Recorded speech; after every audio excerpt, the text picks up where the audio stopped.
গল্পের আসবাই অগ্নিলা চ্যানেলে আপনাদের সবাইকে স্বাগত জানাচ্ছি। আপনারা শুনছেন হেনরি রাইডার হ্যাগার্ডের লেখা এলিসা। আজ এর ষষ্ঠ পর্ব। ব্যবসায়ী মেটেন প্রাসাদে পৌঁছে সরাসরি নবী ঈশাচারের ঘরের দিকে পা বাড়ালো এজিএল। দরজায় কোনো প্রহরী দেখতে না পেয়ে ভেতরে ঢুকে দেখল ঈশাচার জানালার কাছে জেরুজালেমের দিকে মুখ করে বসে প্রার্থনা করছেন।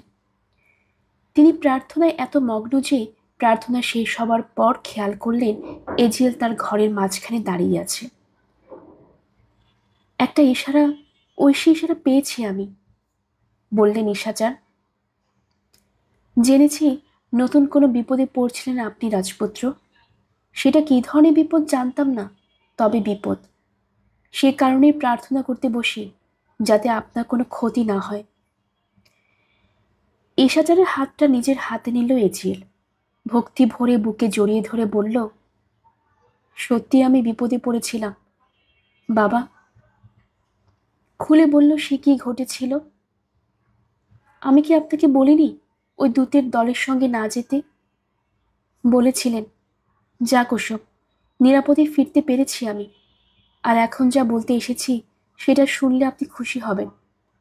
এই 1 ঘন্টাও হয়নি আমি স্যাকনকে কথা দিয়েছি জিম্বো ছেড়ে চলে যাব। সত্যিই ভালো খবর, বললেন ঈশাচার। এই অভিশপ্ত পূজারীদের শহর পেছনে ফেলে দূরে চলে যাবার আগে পর্যন্ত একটা মুহূর্ত আমার শান্তিতে কাটবে না। খবরটা আপনার জন্য ভালো, কিন্তু আমার জন্য নয়, বলল এজিএল। এখানেই আমার তারুণ্যের সব আনন্দ চিরতরে রেখে যাব আমি। আমি জানি আপনি কি ভাবছেন। আপনি ভাবছেন সুন্দরী এক নারীর সাময়িক মোহে পড়ে এসব কথা বলছি আমি, কিন্তু তা সত্যি নয়। যখন প্রথম এলিসাকে দেখলাম তখন থেকে আমি জানি ও আমার জীবনের সবচেয়ে প্রিয়, আমার অন্তরের চেয়েও কাছের। কাজেই এখান থেকে যখন আমি চলে যাব, আনন্দ আর আশা পেছনে ফেলে যাব আমি। সঙ্গে নিয়ে যাব এমন একটা স্মৃতি, যে স্মৃতি আমার হৃদয়টাকে কুড়ে কুড়ে খাবে। আপনি বলেন এলিসা ডাইনি। ও এমন এক উপাসিকা যাকে বাল্টিশ পুরুষের মন জয় করার ক্ষমতা দিয়েছে, তাদের ধ্বংস ডেকে আনার ক্ষমতা দিয়েছে। কিন্তু আমি বলছি, পবিত্র ঈশাচার, ওর একমাত্র জাদু আমার প্রতি ওর ভালোবাসার জাদু। আর এলিসাকে আপনি যতই খারাপ নামে ডাকেন, ও এখন আর অশুভ বাল্টিসের উপাসিকা নয়। এলিসা বাল্টিসের উপাসিকা নয়? তাহলে সে বাল্টিসের প্রধান উপাসিকা, তার অবতার হয় কি করে? এজিএল, আপনার ভালোবাসা আপনাকে উন্মাদ করেছে। ও বাল্টিসের অবতার হয়েছে তার কারণ মেটেন এবং অন্যরা ওকে ওর ইচ্ছের বিরুদ্ধে নির্বাচিত করেছে, বলল এজিএল। কার প্ররোচনায় করেছে সেটা আমি জানি না। ঈশাচারের দিকে কড়া চোখে তাকালো এজিএল। ঘুরে দাঁড়ালেন ঈশাচার। এজিএল বলে চলল, কিন্তু কে এই জঘন্য কাজটা করেছে তাকে দুষলে আর কি এসে যাবে? এটা তো ঠিক যে এখানে আমার উপস্থিতি দুঃখ আর রক্তপাত ডেকে আনছে। কাজেই আমার দেয়া কথা অনুযায়ী আমাকে চলেই যেতে হবে। কখন আমরা রওনা হব রাজপুত্র? জিজ্ঞেস করলেন ঈশাচার। আমি জানি না, বলল এজিএল। যাওয়াটা আমার উপর নির্ভর করছে না। মেটেম ঢুকেছে ঘরে, তার দিকে তাকালো এজিএল। এই যে মেটেম এসেছে, ওকে জিজ্ঞেস করুন। মেটেম, বললেন ঈশাচার। রাজপুত্র জিম্বো থেকে চলে যেতে চান, দেশে ফিরবেন তিনি। উপকূলে যাবেন, সেখান থেকে টায়ারে যাবার জাহাজে উঠবেন। তোমার কাফেলা ফিরতি পথে যাবার জন্য তৈরি হবে কবে?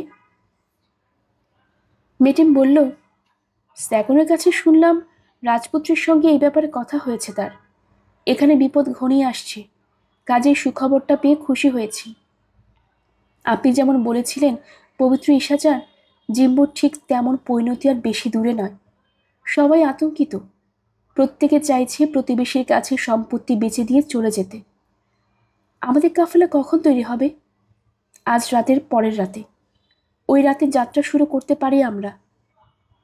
আগামীকাল সূর্য ডোবার পর 1টা 2টো করে উঠে করে টাকা পয়সা মালপত্র পাহাড়ের একটা গোপন জায়গায় জড়ো করতে পাঠাবো। পরে রাজপুত্র, তার প্রহরী আর আমরা খচ্চরের পিঠে চেপে ওখানে পৌঁছে যাব। ইথবালের কাছ থেকে নিরাপত্তার আশ্বাস পেয়েছি আমি, তবু 20টা মাল বোঝাই উট নিয়ে তার সৈন্যবাহিনীর মাঝ দিয়ে যাবার কোনো ইচ্ছে আমার নেই। তাছাড়া আরেকটা ব্যাপারে গোপনীয়তার দরকার আছে।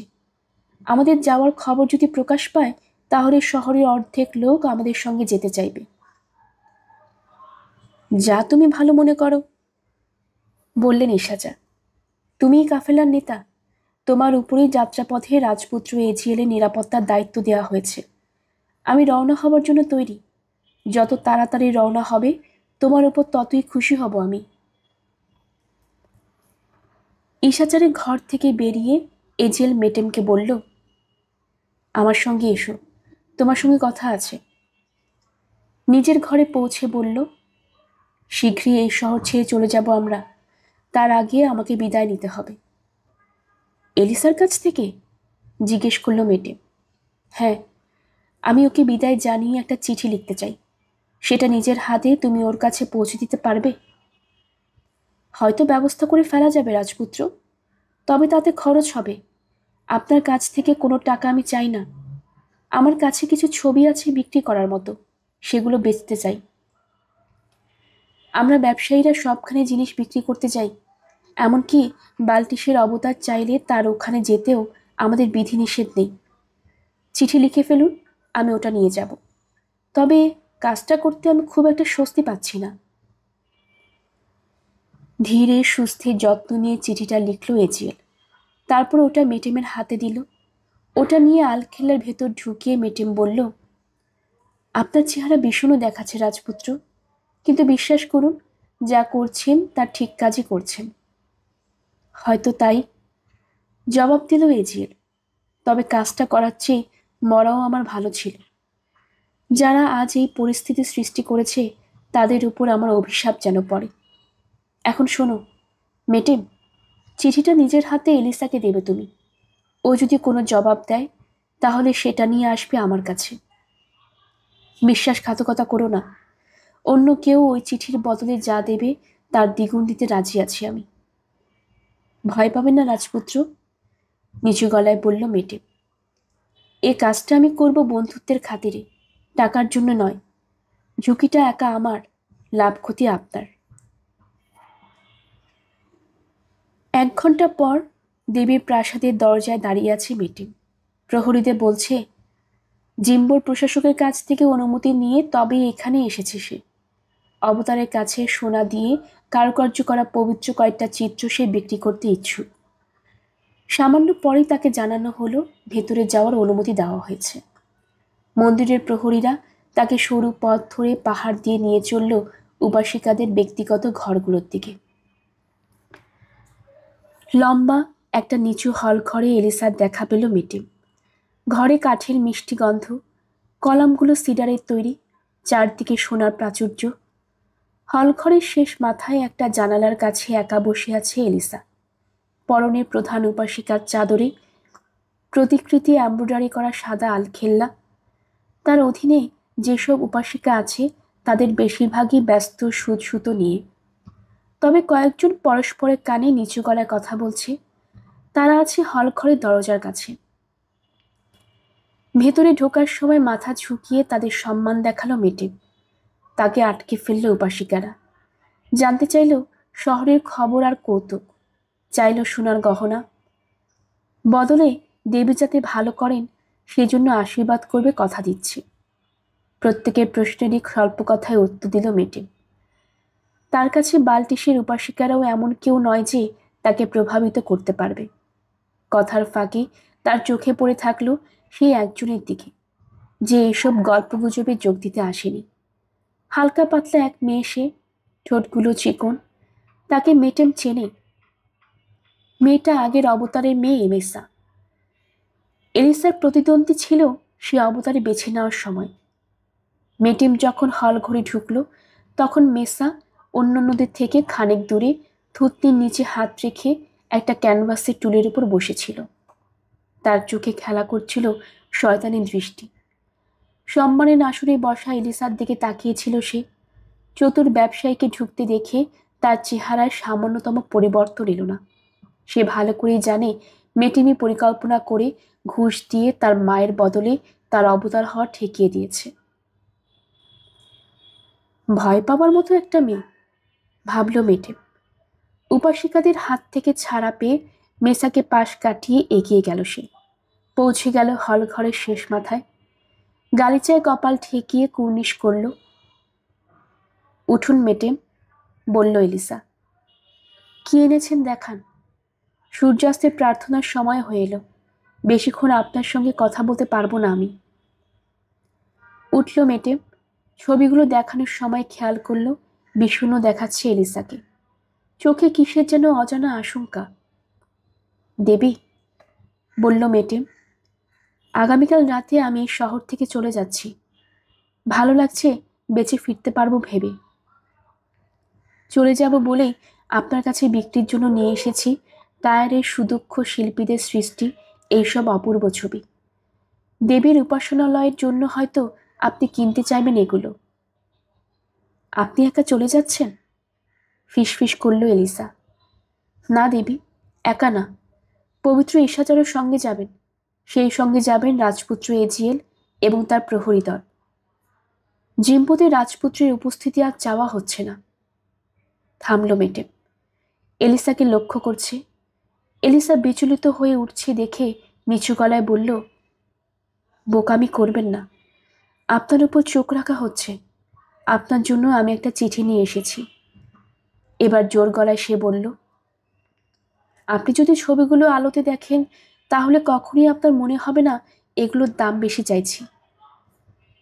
দেবীর সিংহাসনের পেছনে যেখান দিয়ে আলো আসছে সেখানে চলে এলো সে। এলিসা তাকে অনুসরণ করল। উঁচু আসনের কারণে এখন তারা উপাসিকাদের দৃষ্টিপথের আড়ালে। এই যে, পার্চমেন্টটা বের করে এলিসার হাতে দিল মেটেম। তাড়াতাড়ি পড়ে আমাকে ফেরত দিন। পড়তে পড়তে চেহারা ফ্যাকাশে হয়ে গেল এলিসার। ঠোঁট থেকে রক্ত সরে গেল রাগে। তরুণীর জন্য করুণা অনুভব করল মেটেম। বলল, রাজপুত্র চলে যাচ্ছেন, এটাই সব দিক থেকে ভালো হচ্ছে। হয়তো রাজপুত্রের জন্য ভালো হচ্ছে। অনিচ্ছা সত্ত্বেও পার্চমেন্টটা ফেরত দিয়ে বলল এলিসা। কিন্তু আমার কি হবে? ওহ মেটেম, আমার কি হবে? এটা দেবদেবীর ইচ্ছে, একথা বলা ছাড়া সান্ত্বনা দিতে আর কি বা বলতে পারি আমি। কিসের দেবদেবী? তপ্ত গলায় বলল এলিসা। যাদের উপাসনা করতে আমাকে বাধ্য করা হচ্ছে তাদের আবার কিসের ইচ্ছে? কেঁপে উঠল এলিসার দেহ। মেটেম, দয়া করুন আমাকে। যদি কখনো কোনো মেয়েকে ভালোবেসে থাকেন তাহলে তার কথা ভেবে অন্তত দয়া করুন। বিদায়ের আগে আমি ওর সঙ্গে দেখা করতে চাই, যেভাবেই হোক। সাহায্য করুন আমাকে। আমি? কিভাবে? কখন আপনারা শহর ছেড়ে যাবেন মেটেম? আজকের পরের রাতে চাঁদ ওঠার পর। তাহলে চাঁদ ওঠার 1 ঘন্টা আগে আমি মন্দিরে থাকব। গোপন পথে এই প্রাসাদ থেকে ওখানে যাব আমি। আমার প্রিয় আসতে পারবে ছোট দরজাটা দিয়ে। ওটা খোলা থাকবে। দয়া করে বলবেন ওকে অন্তত শেষবারের মতো আমার সঙ্গে দেখা করতে। এ তো পাগলামি এলিসা। না বললে পারল না মেটেম। আমি এ কাজ করতে পারবো না। আপনি অন্য কোনো বার্তাবাহক খুঁজে নিন। পাগলামি হোক বা না হোক, এটাই আমার ইচ্ছে।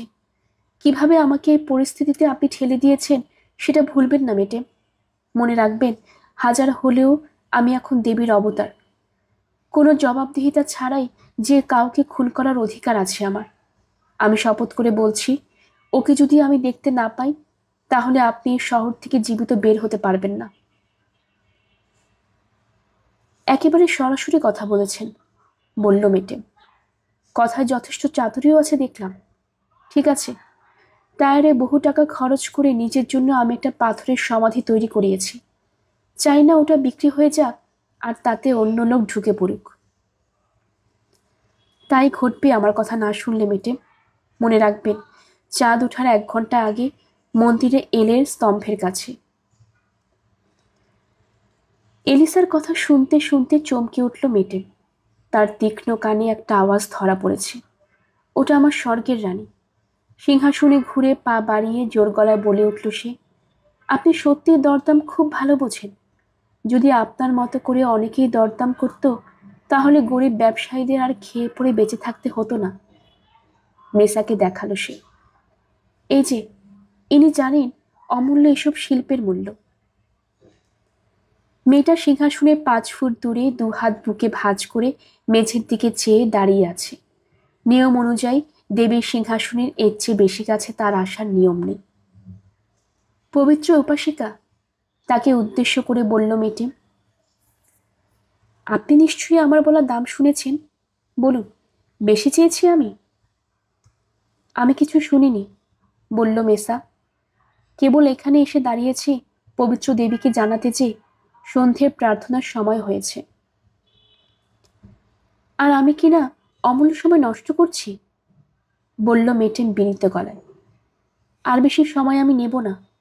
মনে মনে বলল, কিছু তুমি শুনেছ মেয়ে, তবে মনে হয় না খুব বেশি কিছু শুনতে পেয়েছ। মুখে মেসার উদ্দেশ্যে বলল, বিচার করে দেখুন, এতগুলো পবিত্র দৃশ্যের ছবির বদলে 50টা সেকেল কি খুব সাধারণ দাম নয়? ঠান্ডা চোখে ছবিগুলো দেখল মেসা, তারপর বলল, আমার ধারণা অনেক বেশি চাইছেন আপনি। তবে দাম কত সেটা ঠিক করবেন দেবীর অবতার। তার উপস্থিতিতে এই ব্যাপারে আমি কথা বলার কে? তাহলে আমি বা কি আর বলতে পারি? হতাশভাবে হাত নাড়ান দিল মেটেম। ঠিক আছে দেবী, আপনি 40 সেকেল বলেছেন, সেই কথাই রইল। ওই 40 সেকেলেরই সবগুলো ছবি দিয়ে দিচ্ছি। পবিত্র দেবদেবীর ব্যাপার, সত্যি বলতে কি 10 সেকেল লোকসানই হলো আমার। দেবী, আপনি আপনার কোষাধ্যক্ষকে বলে দিন, সে কাল আমার টাকা দিয়ে দিবে।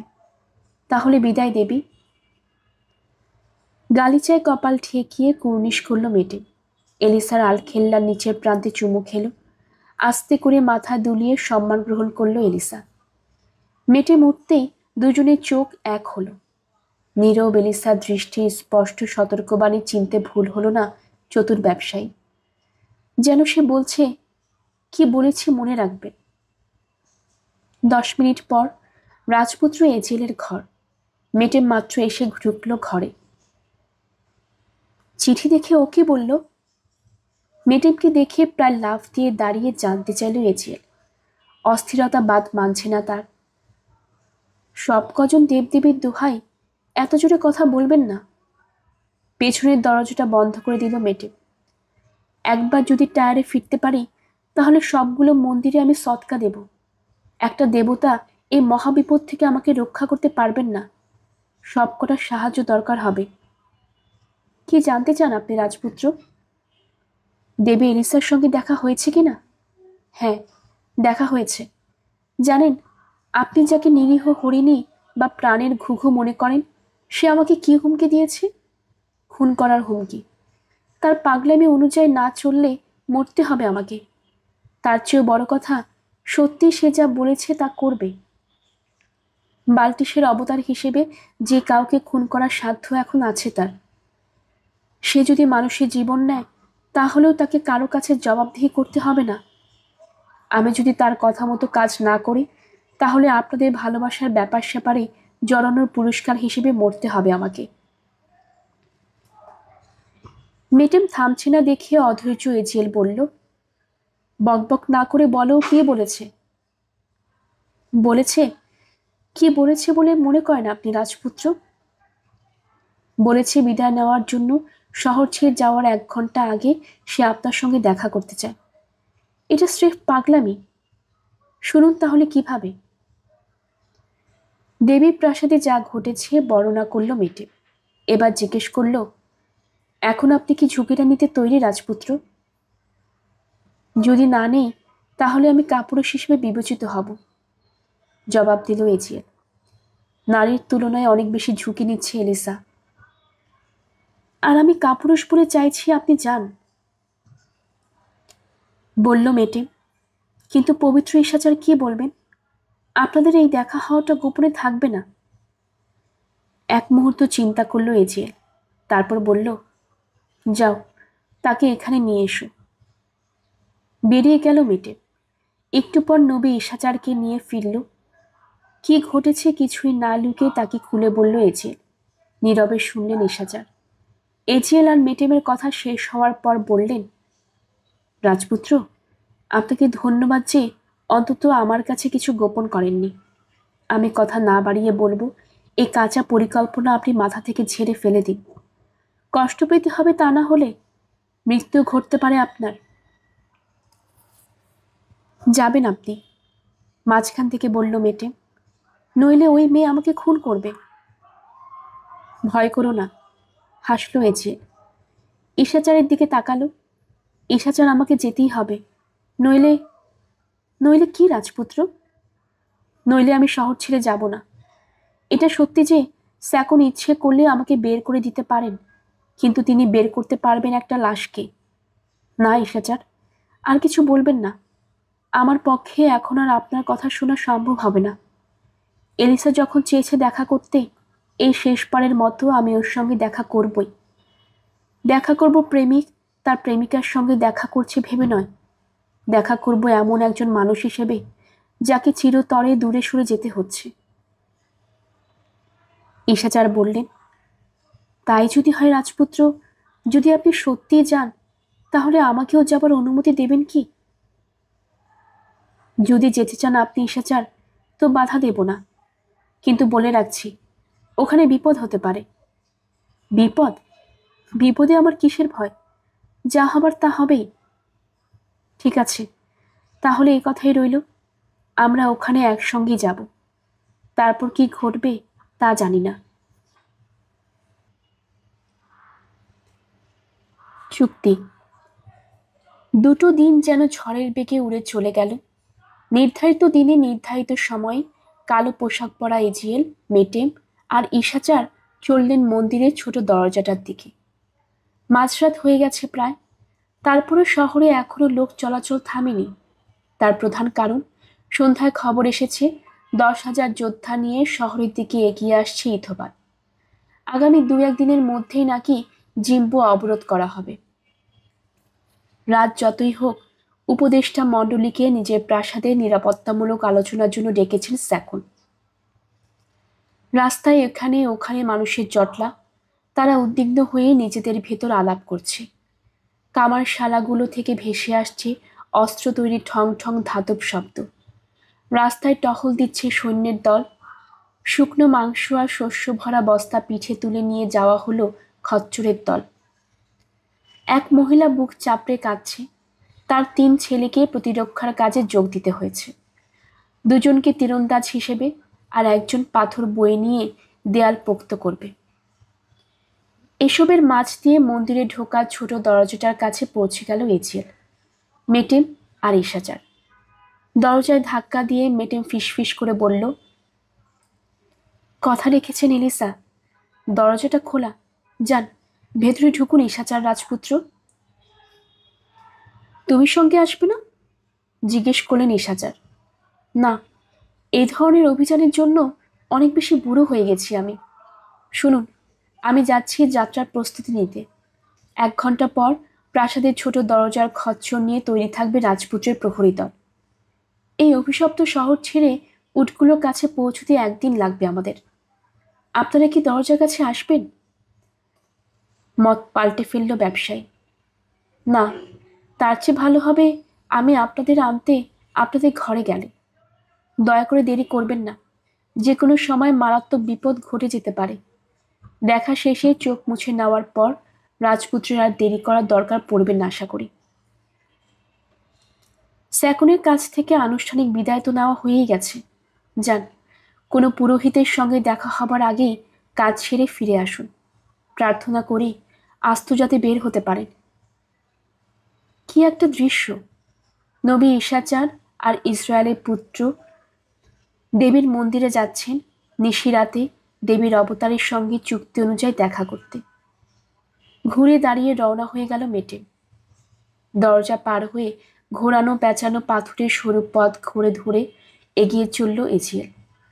তার সঙ্গে চলেছেন ঈশাচার। মাথার উপরে এক চিলতে আকাশ থেকে যেটুকু আলো আসছে তাতেই পথ দেখে চলতে হচ্ছে। কোর্ট অফ স্যাংচুয়ারিতে পৌঁছে গেল দুজন। এখানে বিরাজ করছে মৃত্যুর মতো নীরবতা। গ্র্যানিটের পুরো দেয়াল ভেদ করে শহরের আওয়াজ এখানে পৌঁছাচ্ছে না। খোঁজ শয়তানের রাস্তা না, বিড়বিড় করলেন নিশাচার। চারপাশের গাঢ় ছায়াগুলো দেখছেন? এবার কোথায় রাজপুত্র? নক্ষত্রের আবছা আলোয় দুটো স্তম্ভ দেখালো এজিএল। ওই যে ওখানে, এর স্তম্ভের নিচে। মনে পড়েছে, বললেন নিশাচার। ওখানেই তো উৎসর্গ করতে যাচ্ছিল হতভাগী মহিলা তার সন্তানকে। পুরোহিতরা আমাকে মেরেছিল আমি অভিশাপ নেমে আসবে সে কথা বলায়। চলুন ওখানে যাওয়া যাক। সাবধান, সতর্ক করল এজিএল ফিসফিস করে। উৎসর্গের গর্তটা আপনার সামনেই, ওটা পাশ কাটিয়ে এগোবো আমরা, বললেন নিশাচার। সত্যি বলতে কি, আমার রীতিমতো ভয়ই করছে। এই সমস্ত অভিশপ্ত জায়গায় ঈশ্বরের ফেরেশতারা আমাদের ছেড়ে চলে যান। ভয়ের কিছু নেই, বলল এজিএল। লক্ষ্য করল না, গর্তের কিনারা থেকে উকি দিয়েছে সাদা একটা মুখ। শীতল চোখে এক মুহূর্তে দুজনকে দেখল সে, তারপর অদৃশ্য হয়ে গেল আবার। স্তম্ভের কাছে পৌঁছে গেছে দুজন। ওটার ছায়ায় আড়াল ছেড়ে কালো মেকআপ পরা একটা আকৃতি বেরিয়ে এলো। এলিসা, নিচু গলায় বলল এজিএল। হ্যাঁ, ফিসফিস করল কোমল একটা কণ্ঠস্বর। কিন্তু তোমার সঙ্গে কে? আমি ঈশাচার, বললেন নবী। চাইনি এরকম বিপদ মাথায় করে একা আসুন আজ রাত্র এজিএল। এবার রাজপুত্রকে যা বলার আছে বলে ফেলো উপাসিকা। যত তাড়াতাড়ি পারি এই রক্তাক্ত জায়গা থেকে চলে যেতে চাই আমরা। আপনি আমার সঙ্গে কড়া কথা বলছেন ঈশাচার, নরম গলাতেই বলল এলিসা। তবু বিশ্বাস করুন, আপনি এসেছেন বলে খুব খুশি হয়েছি আমি। এবার দুজনেই শুনুন। আপনারা জানেন আমাকে আমার ইচ্ছার বিরুদ্ধে বালটিশের অবতার বানানো হয়েছে। এখন ঈশাচার, এজিএলকে যেমন বলেছি তেমনি আপনিও শুনে রাখুন। এখন আর আমি বালটিশের উপাসনা করি না। এখানে বালটিশের এই মন্দিরে এ কথা বলতেও আমার কোনো দ্বিধা নেই। এই প্রতিশোধ হিসেবে সে আমার জীবন নিতে পারে। ওহ, আমাকে উপাসিকা করার পর থেকে জোর করে শেখানো হয়েছে কিভাবে তার উপাসনা করতে হবে। আগে আমি জানতামও না। ওসব দৃশ্য দেখলে বা তার বর্ণনা শুনলে আপনাদের রক্ত আতঙ্কে জমে যাবে। এজিএল, ঈশাচার, আর আমি সইতে পারছি না। আপনারা যার উপাসনা করেন আমিও তারই উপাসনা করি। হায়, আর খুব কম সময় আছে তার কাছে ক্ষমা প্রার্থনা করার। কেন? জিজ্ঞেস করলো এজিএল। কারণ আমার মৃত্যু খুব কাছে এসেছে রাজপুত্র। বেঁচে থাকলে আমাকে দিনের পর দিন হাঁটু মুড়ে বালটিশের উপাসনা করতে হবে। মাসে মাসে দিতে হবে উৎসর্গ। কাদের উৎসর্গ করা হয় জানো? চাকরানি আর শিশুদের। আর শহরের প্রশাসন যদি ভয় পেয়ে ইথোবালের কথা মেনে নেয় তাহলে আমাকে তুলে দেওয়া হবে ইথোবালের হাতে। রক্তপাতের দায় বা লজ্জা কোনোটাই আমি সহ্য করতে পারবো না। সে সাধ্য আমার নেই। রাজপুত্র, তুমি যখন শহর ছেড়ে যাবে তার পরপরই আমি শহর ছেড়ে চলে যাব। সে চলে যাওয়া শারীরিকভাবে নয়, মানসিকভাবে। আমার আত্মা চলে যাবে।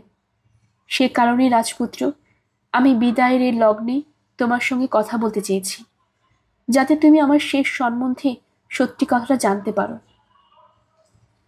এখন তো তুমি জানলে, মৃত্যু ছাড়া আমার মুক্তির আর কোনো পথ নেই। বিদায় চিরতরে রাজপুত্র এজিএল। মনে রেখো, আমি তোমাকে ভালোবেসেছিলাম। মৃত্যুর পরও হয়তো তোমার দেখার পাবো না আমি। বিদায় এজিএল। আস্তে করে ঘুরে দাঁড়ালো এলিসা চলে যাওয়ার জন্য। দাঁড়াও, কর্কশ শোনালো এজিএলের কণ্ঠ। এভাবে আমাদের বিদায় হতে পারে না। তুমি তো সাহস করে মরতে চাইছো। তোমার কি আমার সঙ্গে পালিয়ে যাবার সাহস হবে না? হয়তো হবে, দুঃখ করে হাসলো এলিসা। কিন্তু তোমার কি সাহস হবে আমাকে সঙ্গে নেয়ার? যদি হয়ও, ঈশাচার কি তা হতে দেবে? না রাজপুত্র, তুমি তোমার জীবন পথে এগিয়ে যাও, মৃত্যু হোক আমার, এটাই সব দিক দিয়ে ভালো।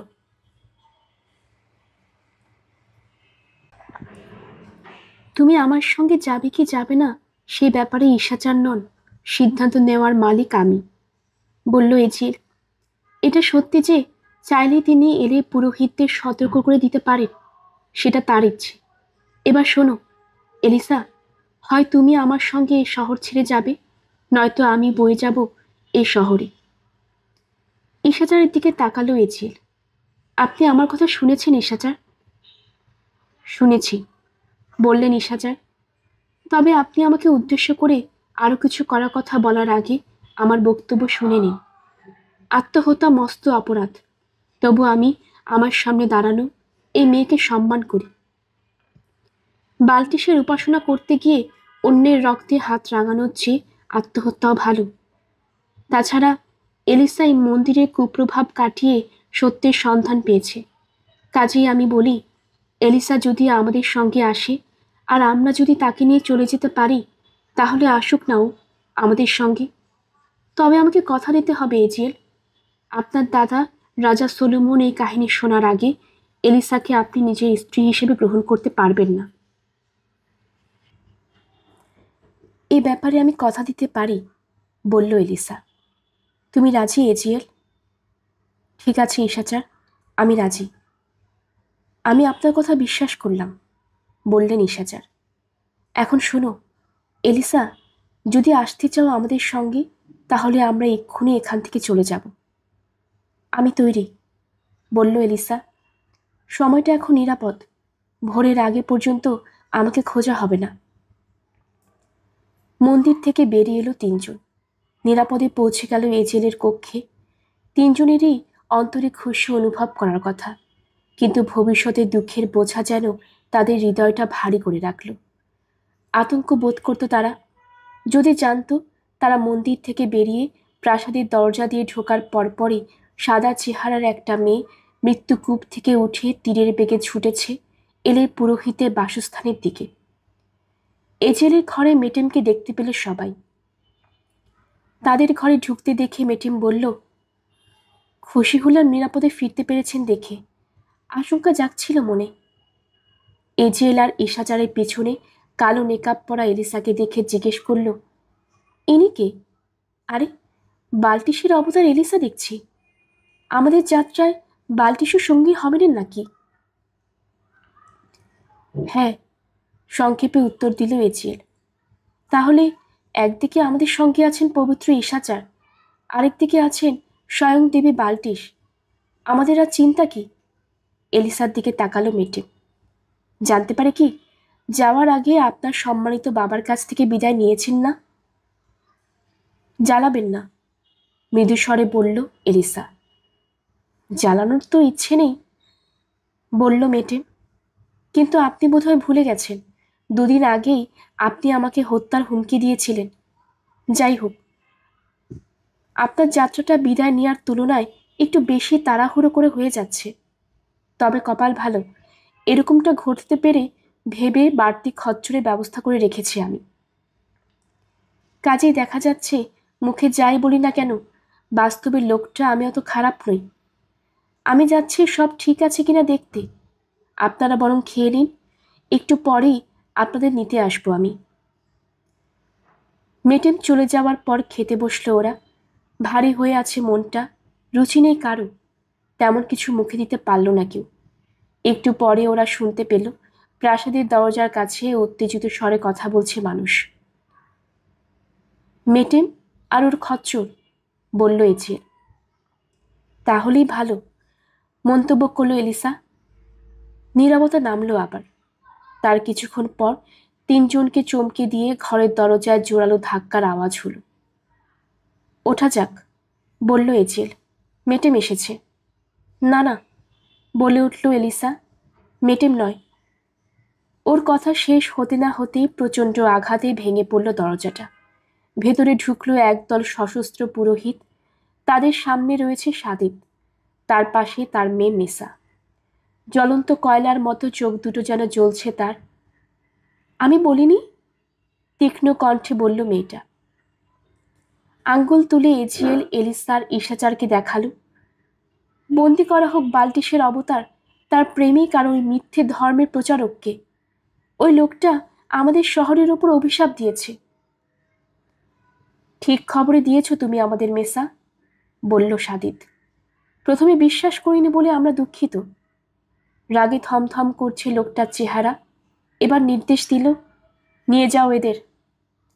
এক টানে তলোয়ারটা খাপ থেকে বের করে এলিসাকে রক্ষা করতে সামনে বাড়ল এজিএল। কিন্তু ও তলোয়ার তোলার আগেই পেছন থেকে হ্যাচকা টানে ওটা কেড়ে নেওয়া হলো। অনেকগুলো হাত জড়িয়ে ধরল ওকে। সঙ্গে সঙ্গে হাত পা আর চোখ বেঁধে ফেলা হলো এজিএলের। মুখে গুজে দেওয়া হলো কাপড়। যেন স্বপ্ন দেখছে এজিএল। টের পেল তাকে বয়ে নিয়ে যাওয়া হচ্ছে দীর্ঘ সরু পথ ধরে। বাতাস নেই এমন একটা জায়গায় তাকে নিয়ে আসা হলো। মুখ আর চোখ থেকে কাপড় সরে গেল। আমি কোথায়? জিজ্ঞেস করলো এজিএল। মন্দিরের তলকুঠুরিতে, জবাব দিল পুরোহিতদের একজন। কারাগারের লোহার দরজাটা বন্ধ করে দিয়ে চলে গেল ওরা।